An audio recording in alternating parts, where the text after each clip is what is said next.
In today's video, we are going to be breaking down Klay Thompson and how he plays defense. He is one of the better defenders in the NBA in my own personal opinion, and also he is one of the top 3-point shooters. If you want to become a deadly player at a high level, this is definitely the video you're going to want to watch. So in this first clip, we have Klay Thompson right up defending the point. What we see at this point in time is him deflecting a pass after the screen. Let's get down and let's break down this play. So the one thing that I really like right off the bat is the fact that he has his hands down. The reason why this is actually very important is because with your hands down with your palms facing up, you're not going to be trying to reach in and swipe down on the ball. This will allow that referee to think whether you make contact with that player's arms or not. That will make that referee think that you fouled him right away. However, with your palms facing up and you can swipe up on that ball, that will allow you to have a better chance of swiping and getting that ball, but also a lesser chance of actually getting the foul. From here, we see that he is playing him straight up until that last second. He wants this player to make the decision for him as to which direction that player is going to go. This then puts Klay Thompson at an advantage because now he knows that player is going to be going towards that right side, and that is going to allow him to react. At this time, he probably had Marcus Cousins calling screen left. Now, if you are a defender in this situation, that is something that you should be calling out, is when your player is setting screens on your teammates. At this time, he then sees that screen and he is able to fight around the screen.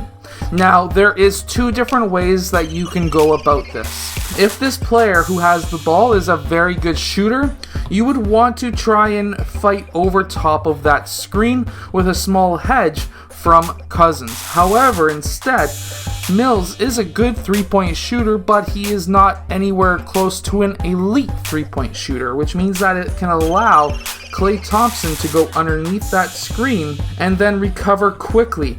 Now, when you recover, don't recover with your hands up to try and block that shot. He's not going to be going for that shot most of the time. What's going to happen is he's going to be passing out towards the player who just screened for him, especially if your man or your teammate is really hedging far, as Cousins is here. That way you can reach in the passing lane, which will then allow you to disrupt that pass and go down towards the other end.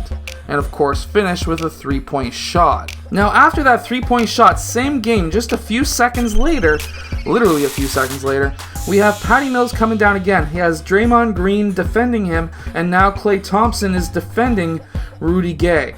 Now, when Rudy Gay gets that ball, he looks up like if he's about to take that shot. Now, Klay Thompson doesn't go and try to do a Hail Mary, try to block that shot. No, that's not going to happen.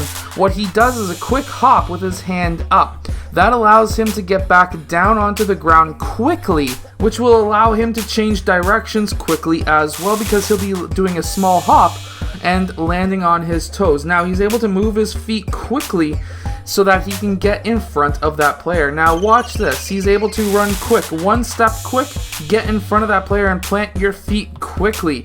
This now cuts off that player's drive, and you could take a charge, or instead, if your hands are fast enough, you could strip that ball from him, like we see here. Now we do have Klay Thompson here, and this player is driving towards the basket. And what does he do? He could take a charge, but this player does have a lane towards the left of him, and Klay Thompson notices this, so he's not going to be able to take a charge call.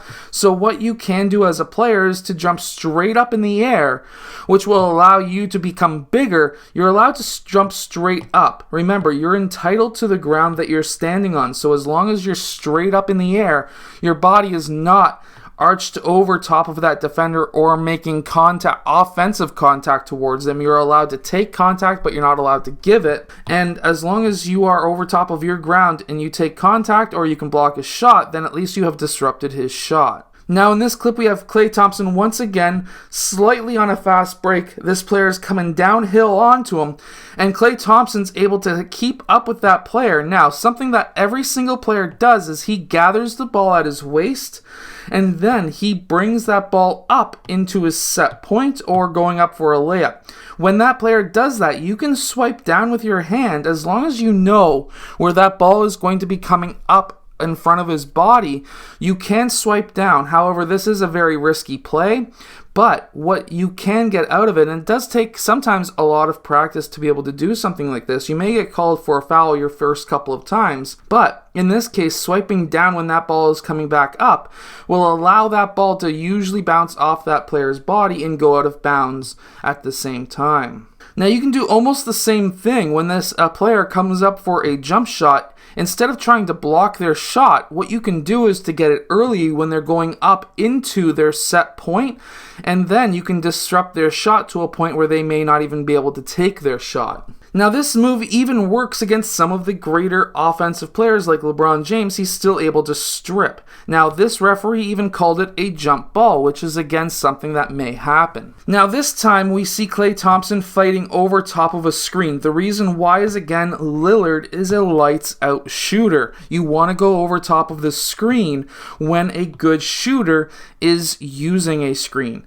This will allow you to keep up with that man to disrupt that pass, but if you see that his main defender comes out and hedges to try and block that shot or stop a shot, you need to then follow that man who was screening for or on you, screening for you, and then you need to get your hand in the passing lane. And that's what we have here. He's able to get his hand in the passing lane of Nurkic, which is able to get that turnover. Now the last clip that I'm going to show you is Klay Thompson once more up top. He is getting his player is getting a dribble handoff from his center, and instead of trying to fight over top of this dribble handoff, instead he just gets his hand inside to disrupt the handoff, which if you can get the ball only, you are then able to get that turnover. But you have to keep your mind in the game knowing that sometimes this will be called a foul, especially with referees who do not want contact at all.